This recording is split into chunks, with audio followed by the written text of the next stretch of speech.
मजदूर सुधार कानून के द्वारा, इस लेबर लॉ के द्वारा। दूसरा जो सबसे बड़ा सुधार, दूसरा ये जो क्रांतिकारी सुधार है, इस सरकार को पूरे देश में मजदूरों का एक बहुत बड़ा समर्थन मिलने जा रहा है। इस तरीके का सुधार आज तक किसी सरकार ने नहीं किया।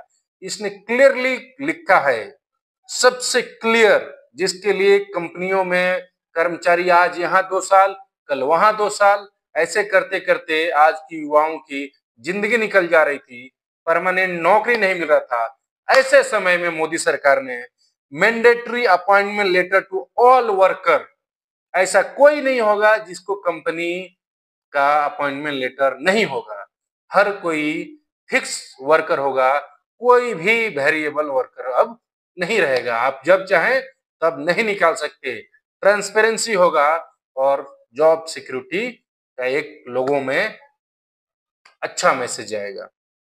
इसके बाद दूसरा सुधार जो कह रही है सरकार इस लेबर लॉ में, सोशल सिक्योरिटी कवरेज।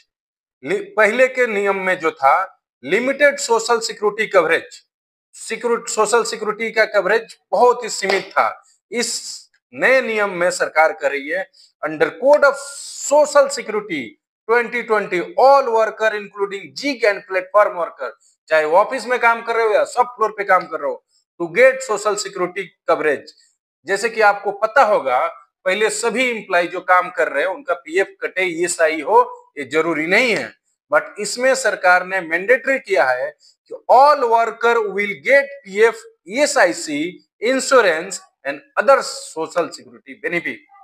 तो अभी तक कंपनियां क्या कर रही थी, जो कॉन्ट्रैक्ट वर्कर के साथ काम करती थी, तो फिक्स्ड वर्कर को तो सारी सुविधाएं थी, लेकिन कॉन्ट्रैक्ट वर्कर को ये सारी सुविधाएं नहीं मिलती थी।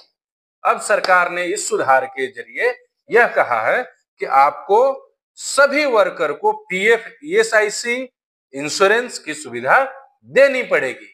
देश भर के तमाम, आप समझ के चलिए कि कम से कम 70 से 80 करोड़ लोगों की जिंदगी में ये मोदी सरकार द्वारा किया गया ऐतिहासिक मजदूर सुधार कानून लोगों की जिंदगी में खुशहाली लाने जा रहा है।